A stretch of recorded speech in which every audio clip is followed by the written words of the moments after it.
साथियों नमस्कार, स्वागत करता हूं अपने YouTube चैनल LIC मिशन पर। मैं आपका दोस्त राम मिलन मौर्य। जैसा कि साथियों अभी आपसे बात हो रही थी, अभी आपसे मैंने उस विषय पर बात करने की कोशिश की जिससे आपको ये एहसास हुआ होगा कि आज हम किस विषय पर चर्चा करने जा रहे हैं। साथियों मैं आज बात करने जा रहा हूँ सफलता और असफलता पर। साथियों अक्सर ऐसा होता है कि हम जल्दी ही असफल हो जाते हैं। कारण क्या है? कारण ये है कि हमारे पास जो ज्ञान है वो बहुत थोड़ा है, बहुत सीमित ज्ञान है, जिसकी वजह से हम अपने आप को खुद जो है चार्ज नहीं कर सकते, खुद अपने आप को इस काबिल तैयार नहीं कर पा रहे हैं, जिसकी वजह से हम आगे लड़ नहीं पाते। हमारे विचार इतने संकीर्ण हो गए हैं, छोटे हो गए हैं, या इतनी हमारी जानकारियाँ कम है, जिसकी वजह से हम जल्दी ही हार को स्वीकार कर लेते हैं। साथियों ऐसा नहीं होना चाहिए, क्योंकि अगर ऐसा होगा तो आप ज़िंदगी में आगे नहीं बढ़ सकते हैं। हम अपनी इस कमी को दूर करने का प्रयास करें। क्योंकि हम अपने अगर ज्ञान को बढ़ाएंगे, अपनी ऊर्जा को बढ़ाएंगे, तो हमारे कार्य करने की जो क्षमता है वो अपने आप बढ़ जाएगी। हमारे पास न किताबों का ज्ञान है, न लोगों का ज्ञान है, न तो हमें अपने कार्य के अनुभव है जिसके आधार पर हम अपने आप को आगे ले जा सकें।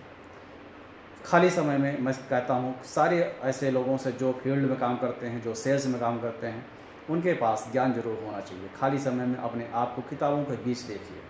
कुछ ऐसी किताबें जो आपको ज़िंदगी में आगे बढ़ने के लिए प्रेरित कर सकती हैं, या कुछ ऐसे लोगों से मुलाकात करिए जो आपको ज़िंदगी में आगे बढ़ने के लिए प्रेरणा दे सकते हैं।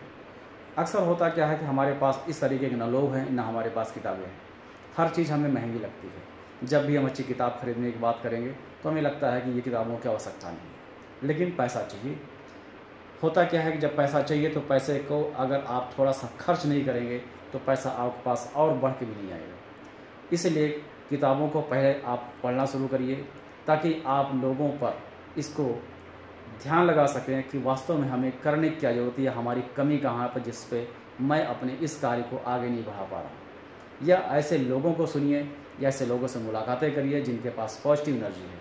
अक्सर क्या होता है, हम अपने लेवल के लोगों से जाकर संपर्क करते हैं, जो जिस लेवल पे हम जीते हैं उसी लेवल पे जाकर लोगों से संपर्क करते हैं, तो हमें ज्ञान क्या होता है, आदान प्रदान नहीं हो पाता। जितना मेरे पास ज्ञान है, हो सकता है उससे कम ज्ञान उस व्यक्ति के पास है। अक्सर ऐसी समस्या होती है। जब हम एक लेवल के ज्ञान को अगर आपस में आदान प्रदान करेंगे तो एक बराबर मिलेगा।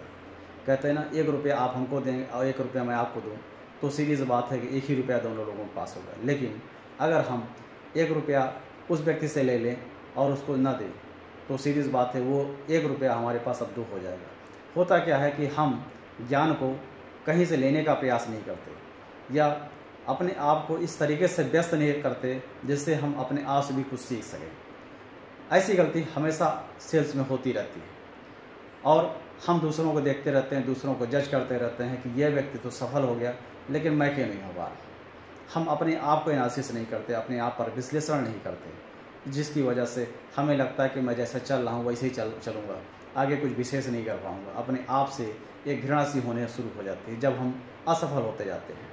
लेकिन साथियों, असफलता का कारण जब आप अपने आप को बैठ कर विचार करेंगे और एनालिसिस करेंगे, अपने आप पर विश्लेषण करेंगे, तो आपको पता चलेगा हार का कारण मेरे अंदर बैठा है, न कि कहीं बाहर। साथियों, जब आपको लगे कि मुझे और मेहनत करने की ज़रूरत है, तो आप अपने मिशन पर लगिए, अपने लक्ष्य को केंद्रित करिए।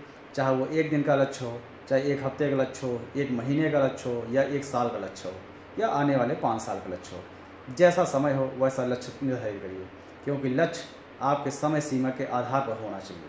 अगर 1 दिन का लक्ष्य बना रहे हैं तो आपके लक्ष्य छोटे हो सकते हैं, क्योंकि उसे 1 दिन में पूरा करना है। अगर 1 हफ्ते का लक्ष्य बना रहे हैं तो वो किताबों का लक्ष्य हो सकता है कि मुझे इस किताब को इतने हफ्तों में या इतने दिनों में ख़त्म करनी है। 1 महीने का लक्ष्य बना रहे हैं तो आपको अपना कुछ अचीवमेंट ऐसा करना होगा जिससे आपको 1 महीने के समय के अंदर वो चीज़ अचीव हो जाए या प्राप्त कर लें। साथियों, इसी तरीके से हम अपने लक्ष्य को निर्धारित कर सकते हैं और बेहतर करने के प्रयास कर सकते हैं। हम अगर ये चीज़ अपने आप में देखेंगे तो हम समझते हैं कि आप सफलता की सीढ़ी पर धीरे धीरे एक दिन ज़रूर पहुंच जाएंगे, और आपको लगेगा कि अभी तक जो हम कर रहे थे और जो अब किया है वो दोनों में बहुत अंतर है। हमारी सोच, हमारे कार्य करने की शैली बिल्कुल बदल जाएगी। अक्सर हम क्या करते हैं, ना तो अपने सोच को बदलते हैं और ना तो अपनी कार्यशैली बदलते हैं। न तो हम दूसरों से सीखते हैं, न दूसरों की गलतियों से सीखते हैं। अपनी खुद की गलतियों से भी इंसान सीख सकता है, लेकिन होता क्या है, हम सिर्फ दूसरों की कमी देखते हैं कि ये व्यक्ति कैसा कर रहा है, ये व्यक्ति को अब नीचे जाना है या ये व्यक्ति अब गिरेगा। हम सिर्फ दूसरों को जज करते हैं, अक्सर अपने आप को भूल जाते हैं कि हम अपने आप को कब जज करेंगे। यही गलती होती रहती है। साथियों, ये सब करना बंद कर दें, क्योंकि ये आपकी ज़िंदगी का एक पार्ट नहीं है। ये ऐसा पार्ट है जिसको आपको विचार करने की भी ज़रूरत नहीं है। जब तक आपकी आलोचना नहीं होगी तब तक आप आगे भी नहीं बढ़ेंगे। आपकी आलोचना हो रही है तो सीधी सी बात है कि कुछ प्रगति आप अपने जीवन में कर रहे हैं जो दूसरों से अलग करती है। साथियों, आलोचनाएं होने दीजिए। आलोचनाओं का प्रतिकार देना जरूरी नहीं है, क्योंकि आलोचनाओं का प्रतिकार देंगे तो आप उलझ जाएंगे, और लोग यही चाहते हैं कि आप उलझें ताकि आगे ना बढ़ें। इसलिए ये सब चीज़ें आप बिल्कुल अलग हो जाइए, क्योंकि ये सब आपकी शक्तियों को छीड़ करते हैं, इस शक्तियों को कम करते हैं। इसलिए ऐसी शक्तियाँ अपनी आप रिस्टोर रखिए ताकि आप सही जगह पे उसका यूटिलाइज़ कर सकें, सही जगह पर आप उस एनर्जी को लगा सकें और ज़िंदगी में सफल हो सकें। इसलिए साथियों, मैं कहता हूँ कि हर काम वो करिए जो आपको लगे कि मैं ये कर सकता हूँ और कोई नहीं कर सकता।